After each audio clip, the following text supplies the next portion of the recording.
So ಹೊಸ ಗಾಡಿ launch ಆಗಿದೆ. ಲಾಂಚ್ ಅಂದ್ರೆ ತುಂಬಾ ಹಿಂದೆನೆ ಲಾಂಚ್ ಆಗಿತ್ತು and it is the massive 1290. Hi guys, WhatsApp ಮತ್ತೊಂದು ವಿಡಿಯೋಗೆ ವೆಲ್ಕಮ್. ಈಗ ನೋಡ್ತಿದ್ದೀರಾ ನನ್ನ ಬೈಕ್ ಕ್ಲೀನ್ ಸರ್ವಿಸ್ ಆಗಿದೆ, ಬಟ್ ಇಶ್ಯೂ ಕ್ಲಿಯರ್ ಆಗ್ಲಿಲ್ಲ. ಇಶ್ಯೂ ಇದ್ದಿದ್ದು ಆಕ್ಚುಲಿ ಓವರ್ ಹೀಟಿಂಗ್ ಇಶ್ಯೂ ಬರ್ತಿತ್ತು, ಕೂಲೆಂಟ್ ಹೈ ಕೂಲೆಂಟ್ ಟೆಂಪರೇಚರ್ ಅಂತ ಹೇಳಿ. ಅದೀಗ ಸಾರ್ಟ್ ಔಟ್ ಆಗಿದೆ. ಬಟ್ ಏನಂದ್ರೆ ಕೂಲೆಂಟ್ ಮತ್ತೆ ಮಿಕ್ಸಪ್ ಆಗಿ ಹೋಗಿ ಆಯಿಲ್ ಇಂಜಿನ್ ಆಯಿಲ್ ಅಲ್ಲಿ ಮಿಕ್ಸಪ್ ಆಗಿದೆ. ಅದನ್ನ ಕ್ಲೀನೇ ಮಾಡ್ಲಿಲ್ಲ ಲಾಸ್ಟ್ ಮೇಜರ್ ಸರ್ವಿಸ್ ಆಗಿದ್ದಾಗ. It's been like 1 year. ಅದರಲ್ಲಿ ಥರ್ಡ್ ಟೈಮ್ ಪ್ರಾಬ್ಲಮ್ ಬಂದಿದೆ. ಸೊ ಮತ್ತೆ ಕೇಳಿದಕ್ಕೆ ಫುಲ್ ಇಂಜಿನ್ ಕೇಸಿಂಗ್ ಎಲ್ಲ ತೆಗಿಬೇಕು ಸರ್, ಸೆಂಟರ್ ಕೇಸಿಂಗ್ ಪ್ಯಾಕಿಂಗ್ ಎಲ್ಲ ಹಾಕ್ಬೇಕು ಅಂತ ಹೇಳಿದ್ದಾರೆ. ಸ್ಪೀಡ್ 40,000 ಕಮ್ಮಿ ದುಡ್ಡಲ್ಲ. ಸೊ ಪ್ರತಿ ಒಂದೊಂದು ಸರ್ವಿಸ್ ಗೆ 40,000 ಪೇ ಮಾಡೋದೇನ್ ಸುಮ್ನೆ ತಮಾಷೆನಾ? ಮತ್ತೆ ಈಗ ಮಾಡ್ಕೊಡ್ತೀವಿ ಸರ್, ತಗೊಬನ್ನಿ ಅಂತ ಹೇಳಿದ್ದಾರೆ ನೆನ್ನೆ ಮಾತಾಡಿದಕ್ಕೆ. ನೋಡೋಣ ಈಗ. ನೋಡಿ ಇದು ಜಿಮ್ದು ಎಲ್ಲಾನು ಅಪ್ಲೋಡ್ ಮಾಡ್ತಾ ಇರ್ತೀನಿ. ಒಂದು ಸ್ವಲ್ಪ ದಿವಸ ಗ್ಯಾಪ್ ತಗೋಬಿಟ್ಟಿದ್ದೆ, ಈಗ ಮತ್ತೆ ಅಪ್ಲೋಡ್ ಮಾಡ್ತಾ ಇದ್ದೀನಿ. ಕನ್ನಡ? ನೀವು ಕನ್ನಡನಾ? ಸಾರಿ, ನಾನು ಹಿಂದಿ ಅಂತ ಅನ್ಕೊ.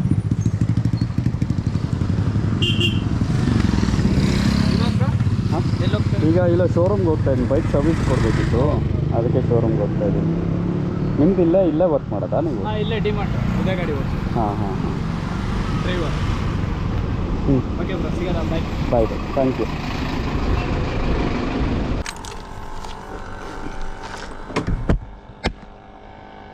ಸೊ ಈಗ ನೀವು ನೋಡ್ತಿರೋದು ಗೋಪ್ರೋ ವ್ಯೂ.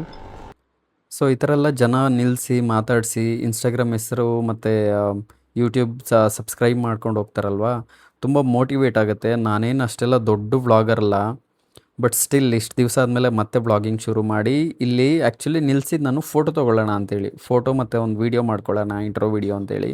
ಬಟ್ ಅವರು ಮಾತಾಡಿಸಿ ಸಬ್ಸ್ಕ್ರೈಬ್ ಮಾಡಿದ್ರು. ಇನ್ನೊಬ್ಬರು ಟಾಟಾ ಎಸ್ಸಲ್ಲಿ ಹೋಗ್ತಾ ಇದ್ದವ್ರು ನಿಲ್ಲಿಸಿ ಸಬ್ಸ್ಕ್ರೈಬ್ ಮಾಡಿದ್ರು, ಮೋಟೋ ವ್ಲಾಗರ ಅಂತ ಕೇಳಿದ್ರು. ತುಂಬ ಖುಷಿಯಾಗುತ್ತೆ ಆ್ಯಕ್ಚುಲಿ ಈ ಥರ ಎಲ್ಲ ಮಾಡಿದಾಗ. ಇನ್ನೂ ಮೋಟಿವೇಟ್ ಆಗುತ್ತೆ, ಇನ್ನೂ ಏನಾದರೂ ಚೆನ್ನಾಗಿರೋ ವೀಡಿಯೋಸ್ ಹಾಕೋಣ, ಐ ಮೀನ್ ತುಂಬ ಇನ್ಫಾರ್ಮೇಟಿವ್ ವೀಡಿಯೋಸ್ ಹಾಕೋಣ ಅಂತೇಳಿ. So okay, coming to the point. Thank you, first of all ನಿಮಗೆ ತುಂಬ ಥ್ಯಾಂಕ್ ಯು ಹೇಳಬೇಕು. ಈಗ ಮೇಯ್ನ್ ವಿಚಾರ ಏನು ಅಂತಂದರೆ, ನನ್ನ ಬೈಕ್ ಇಶ್ಯೂ ಏನು ಬರ್ತಿತ್ತು, ಹೈ ಕೂಲೆಂಟ್ ಟೆಂಪ್ರೇಚರ್ ಬರ್ತಿತ್ತು, ಅದು ಆ್ಯಕ್ಚುಲಿ ಸಾರ್ಟ್ ಔಟ್ ಆಯಿತು. ಅದೇನೀಗ ಪ್ರಾಬ್ಲಮ್ ಬರ್ತಿಲ್ಲ. ಬಟ್ ಮೇಜರ್ ಪ್ರಾಬ್ಲಮ್ನ ಕ್ಲಿಯರೇ ಮಾಡಲಿಲ್ಲ ಅವ್ರು ಆ್ಯಕ್ಚುಲಿ ಶೋರೂಮಲ್ಲಿ ಟೆಕ್ನಿಷಿಯನ್ನು. ಏನಪ್ಪ ಅಂತಂದರೆ, ಲಾಸ್ಟು ನಾನು ಸರ್ವಿಸ್ ಏನು ಮಾಡಿಸಿದ್ದೆ 40,000 ಬಿಲ್ ಆಗಿತ್ತಲ್ವಾ. ಸೊ ಅದು ಏನೇನಾಗಿತ್ತು ಅಂತಂದರೆ, ಕೂಲೆಂಟು ಇಂಜಿನ್ ಆಯಿಲ್ಗೆ ಮಿಕ್ಸಪ್ ಆಗಿಬಿಟ್ಟಿತ್ತು. ಮಿಕ್ಸಪ್ ಆಗಿ ಅವ್ರು ಅರ್ಧ ಇಂಜಿನ್ ಮಾತ್ರ ರಿಪ್ಲೇಸ್ ಮಾಡಿದ್ರು. ಆ್ಯಕ್ಚುಲಿ ಅರ್ಧ ಇಂಜಿನ್ ಏನು ಪ್ರಾಬ್ಲಮ್ ಆಗಿರಲಿಲ್ಲ. ಬೋರು, ಪಿಸ್ಟನ್ ಇದೆಲ್ಲ ನಾನೇ ರಿಪ್ಲೇಸ್ ಮಾಡೋದಕ್ಕೆ ಹೇಳಿದೆ, ರಿಸ್ಕ್ ಯಾಕೆ ತೊಗೊಳ್ಳೋದು ಅಂತೇಳಿ. ಜಸ್ಟ್ ಹೆಡ್ಡಲ್ಲಿ ಕ್ಯಾಮ್ ಶಾಫ್ಟ್ಸು, ಫಿಂಗರ್ಸು, ಶಿಮ್ಸು ಮತ್ತು ವ್ಯಾಲ್ವ್ಸು, ಇಂಟೇಕ್ ಮತ್ತು ಎಕ್ಸಾಸ್ಟ್ದು ಇದಿಷ್ಟು ಮಾತ್ರ ಚೇಂಜ್ ಮಾಡಬೇಕಿತ್ತು. ಬಟ್ ನಾನು ಆ ಅರ್ಧ ಇಂಜಿನ್ನ ಚೇಂಜ್ ಮಾಡಿಸ್ಬಿಟ್ಟೆ. ಸೊ ಚೇಂಜ್ ಮಾಡಿಸಿದ್ಮೇಲೆ ಬೇಸಲ್ಲಿ ಆಯಿಲ್ ಸಂಪ್ ಬರುತ್ತೆ ಇಂಜಿನ್ ಎಂಡಲ್ಲಿ ಕೆಳಗಡೆ. ಸೊ ಅಲ್ಲಿ ಹೋಗಿ ಕೂಲೆಂಟು ಮತ್ತು ಆಯಿಲ್ ಮಿಕ್ಸಪ್ ಆಗಿ ಪೇಸ್ಟ್ ಥರ ಆಗಿಬಿಟ್ಟಿತ್ತು. ಸೊ ಆ ಪೇಸ್ಟ್ನ ಕ್ಲಿಯರ್ ಮಾಡಿರಲಿಲ್ಲ. ಯಾಕಂತಂದರೆ ಇಂಜಿನ್ನು ಏನು ಸೆಂಟ್ರ್ ಪ್ಯಾಕಿಂಗ್ ಕೇಸಿಂಗ್ ಇರುತ್ತೋ ಅದನ್ನ ತೆಗ್ದಿರಲ್ಲ. ಅದೊಂದು ಕಾರಣಕ್ಕೆ ಏನು ಮತ್ತೆ ಕೂಲೆಂಟು ಮಿಕ್ಸಪ್ ಆಗಿ ಇಂಜಿನ್ ಹಾಳಾಗೋ ಮೂಮೆಂಟು ಬರುತ್ತೆ. ಫಾರ್ ಶೋರ್ ನಾನು ಹೀಗೆ ಓಡಿಸಿದ್ದಿದ್ರೆ ಇಂಜಿನ್ ಸೀಸ್ ಆಗಿಬಿಡ್ತಿತ್ತು. ಇಂಜಿನ್ ಸೀಸ್ ಆಗಿದ್ದಿದ್ರೆ ಏನಿಲ್ಲ ಅಂದ್ರೂ ಮಚ 1,00,000 ಆಗುತ್ತೆ ಹತ್ತತ್ರ ನೀವು ಮತ್ತೆ ಇಂಜಿನೆಲ್ಲ ಹೊಸ್ದಾಗಿ ಮಾಡಿಸ್ಬೇಕಂತಂದರೆ. Because each and every component ಏನಿದೆಯೋ ಇಂಜಿನಲ್ಲಿ ಅದೆಲ್ಲ ರೀಪ್ಲೇಸ್ ಮಾಡಬೇಕಾಗತ್ತೆ. ನೀವು ಅದನ್ನೇ ರೆಡಿ ಮಾಡಿಸಿ ಹಾಕ್ತೀನಿ ಅಂತಂದರೆ ನಿಮ್ಗೆ ಇಂಜಿನ್ ಬರೋದೇ ಇಲ್ಲ, ಬಾಳಿಕೆನೇ ಬರೋದಿಲ್ಲ. ಯಾಕಂತಂದರೆ ಇಷ್ಟು ಹೈ ಕಂಪ್ರೆಷನ್ ರೇಷಿಯೋ ಇರುತ್ತೆ ಇಂಜಿನ್. 390 cc 44 bhp ಏನಿದೆಯೋ ನಿಮ್ಗದು ಮತ್ತೆ ಆ ಒರಿಜಿನಾಲಿಟಿ ಬರೋದಿಲ್ಲ. ಸೊ ಹೊಸದು ಹಾಕ್ಸಿದ್ರೇ ನಿಮ್ಗದು ಏನು ಅಷ್ಟು ಪರ್ಫಾರ್ಮೆನ್ಸ್ ಮತ್ತು ಎಂಜಾಯ್ ಮಾಡೋದಕ್ಕಾಗತ್ತೆ. ಆರ್ ಎಲ್ಸ್ ಮತ್ತೆ ನಿಮ್ಗೆ ಇಂಜಿನ್ ಲ್ಯಾಗ್ ಆಗೋದು, ಸ್ಮೋಕ್ ಬರೋದು, ಇಶ್ಯೂಸ್ ಬರೋದು, ಇದೆಲ್ಲ ಪದೇ ಪದೇ ಬರ್ತಾನೆ ಇರುತ್ತೆ. ಸೊ ಇದು ಆ್ಯಕ್ಚುಲಿ ಆಗಿದ್ದ ಕಾರಣ ಏನು ಅಂತಂದರೆ, ನಾನು ನಿಲ್ಲಿಸ್ಬಿಟ್ಟಿದ್ದೆ. ಜೊತೆಗೆ ನಿಲ್ಲಿಸಿರೋದ್ರಿಂದ ಏನಾಗಿದೆ, ಪ್ಯಾಕಿಂಗ್ ಏನಿದೆಯೋ ಸೀಲಿಂಗು ಅದು ಹಾಳಾಗಿದೆ, ಅದರಿಂದ ಮಿಕ್ಸಪ್ ಆಗಿರೋದು. ಲಾಸ್ಟ್ ಟೈಮು ನಾನು ಗಾಡಿ ನಿಲ್ಲಿಸಿನೇ ಪ್ರಾಬ್ಲಮ್ ಆಗಿದ್ದು. ಇನ್ಮೇಲೆ ನಿಲ್ಲಿಸೋದಿಲ್ಲ. ಬಿಕಾಸ್ ಆಲ್ರೆಡಿ ನಾನು ಹಿಮಾಲಯನ್ ನಾನು ಸೇಲ್ ಮಾಡಿಬಿಟ್ಟಿದ್ದೀನಿ. ಈಗ ನನ್ನ ಹತ್ರ ಬೈಕ್ ಇದೊಂದೇ ಇದೆ. ಸೊ ಯಾವಾಗಲೂ ಇದನ್ನು ನಾನು ಇನ್ನೆಲ್ಲೇ ಹೋಗ್ಬೇಕಂತಂದ್ರೂ ನಾನು ಇದನ್ನೇ ತೊಗೊಂಡೋಗ್ಬೇಕು. ಎರಡೆರಡು ಲೈಫಲ್ಲಿ ಯಾವುದೇ ಆಗಲಿ ಎರಡೆರಡು ಮೇಂಟೈನ್ ಮಾಡೋದು ತುಂಬ ಕಷ್ಟ. ಬಟ್ ಬೈಕ್ಸ್ ಎಲ್ಲ ಮೇಂಟೈನ್ ಮಾಡೋದು ಕಷ್ಟ ಏನಿಲ್ಲ, ಬಟ್ ಎಕ್ಸ್ಪೆನ್ಸಸ್ ಜಾಸ್ತಿ ಆಗುತ್ತೆ. ಅದೊಂದಕ್ಕೆ ಮಾತ್ರ ರೆಡಿ ಇರಬೇಕು. ಈಗೇನು ಇಶ್ಯೂ ಇದೆಯೋ ಇದನ್ನೆಲ್ಲ ಸಾರ್ಟ್ ಔಟ್ ಮಾಡಿ ಮತ್ತೆ ನನ್ನ ಬೈಕ್ನ ರನ್ನಿಂಗ್ ಕಂಡೀಷನಲ್ಲಿ ಇಟ್ಕೋಬೇಕು. ಇದು ಗಾಡಿ ಏನಕ್ಕೆ ಸೇಲ್ ಮಾಡ್ತಿಲ್ಲ ಅಂತಂದರೆ ನಮ್ಮಮ್ಮಗೆ ತುಂಬ ಇಷ್ಟ ಈ ಬೈಕ್. ಆ್ಯಕ್ಚುಲಿ ನನಗಿನ್ನೂ ನಮ್ಮಮ್ಮಗೆ ಜಾಸ್ತಿ ಇಷ್ಟ.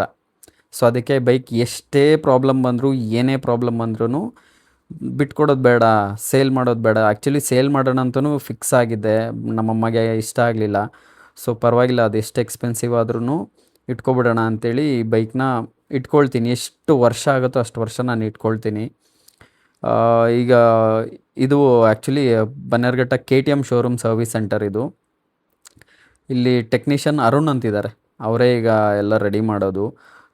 ಆ್ಯಕ್ಚುಲಿ ಇದನ್ನು ಪ್ಯಾಕಿಂಗ್ ಏನಿದೆಯೋ ಪ್ಯಾಕಿಂಗ್ ನಿಮಗೆ 1000 ಸಮಥಿಂಗ್ ಬರುತ್ತೆ, 1500 ಜಾಸ್ತಿ ಅಂದರೆ ಅಷ್ಟೇ ಬರೋದು. ಬಟ್ ಲೇಬರ್ ಎಷ್ಟು ಬರೋದು ಗೊತ್ತಾ? 10,050 ರೂಪೀಸ್ ಬರುತ್ತೆ, ಬರೀ ಲೇಬರ್ ಚಾರ್ಜಸ್ ಮಾತ್ರ. ಅದು ಬಿಟ್ಟರೆ ಪ್ಯಾಕಿಂಗ್ ಕೇಸಿಂಗ್ ಇದೆಲ್ಲ ನಿಮಗೆ 1500ಅಲ್ಲಿ ಮುಗಿದೋಗುತ್ತೆ. ಪ್ಯಾಕಿಂಗ್ ಕೇಸಿಂಗಲ್ಲಿ ನಿಮಗೆ ಇದಕ್ಕೆ ಪ್ಯಾಕಿಂಗ್ ಅಂತ ಸಪ್ರೇಟಾಗಿ ಏನು ಬರೋದಿಲ್ಲ, ಗಮ್ ಬರುತ್ತೆ. ಆ ಗಮ್ಮು ಹಾರ್ಡ್ಲಿ ನಿಮಗೆ ಒಂದು 4 ವರ್ಷ ಬರ್ಬೋದು. 5 ವರ್ಷ ಅಂತ ಹೇಳ್ತಾರೆ, ಬಟ್ 4 ವರ್ಷ ನನಗೆ ಗೊತ್ತಿದ್ದಂಗೆ 4 ವರ್ಷ ಇರುತ್ತೆ. ಬಿಕಾಸ್ 4 ವರ್ಷ ನನಗೆ ಪ್ರಾಬ್ಲಮ್ಮೇ ಬರಲಿಲ್ಲ. ಗಾಡಿ ಮ್ಯಾನುಫ್ಯಾಕ್ಚರಿಂಗ್ ಡಿಫಾಲ್ಟ್ ಬಿಟ್ಟರೆ ಬೇರೆ ಏನೂ ಪ್ರಾಬ್ಲಮ್ ಬರಲಿಲ್ಲ. ಸೊ KTM 390 ಓನರ್ಸ್ ಯಾರ್ಯಾರು ಇಟ್ಟಿದ್ದೀರಾ, ಆ ಪ್ಯಾಕಿಂಗು ನೀವು 4 ವರ್ಷಕ್ಕೆ ಒಂದು ಸರ್ತಿ ದಯವಿಟ್ಟು ಸೆಂಟ್ರ್ ಪ್ಯಾಕಿಂಗ್ ಕೇಸಿಂಗ್ ಏನಿದೆಯೋ ಅದನ್ನು ಕ್ಲೀನಾಗಿ ತೆಗೆಸಿ ಕ್ಲೀನ್ ಮಾಡಿಸಿ ಮತ್ತೆ ಕೂರಿಸ್ಕೊಳ್ಳಿ. ಯಾಕಂತಂದರೆ ನಿಮ್ಗೆ ಇಂಜಿನ್ನು ತುಂಬ ಲಾಸ್ಟ್ ಲಾಂಗಿಂಗ್ ಆಗುತ್ತೆ. ಸೊ ನನ್ನ ಪ್ರಕಾರ ಇದು ಇನ್ ಕೇಸ್ ನೀವು ಹಾಗೆ ಓಡಿಸೋಗಿದ್ರೆ it's up to you. Because engine seize ಆಗೋ ಏನಾದ್ರು ಲಕ್ಷಣಗಳೆಲ್ಲ ತುಂಬ ಬರುತ್ತೆ. High coolant temperature, low oil pressure, ಇದೆಲ್ಲ ನನಗೆ ಆಲ್ರೆಡಿ ಒಂದು 10-15 ಸತಿ ಬಂದ್ಬಿಟ್ಟಿದೆ. ಸೊ ಹಾಗೆ ಶೋರೂಮಲ್ಲಿ ನೋಡ್ಕೊಂಡು ಹೋಗೋಣ ಅಂತ ಬಂದೆ. ಎಂಥ ಬೈಕ್ ಇದೆ, 1290 ಅಡ್ವೆಂಚರ್. ಓಡಿಸೋದಕ್ಕಾಗಲ್ಲ, ಕೀ ಇಲ್ಲ ಅಂತ ಹೇಳಿದ್ರು. ಓಕೆ, ನೋಡೋಣ, ಚಾನ್ಸ್ ಸಿಕ್ಕಿದ್ರೆ ಓಡಿಸೋಣ ಫ್ಯೂಚರಲ್ಲಿ. Thank you, take care, have a nice day, bye bye.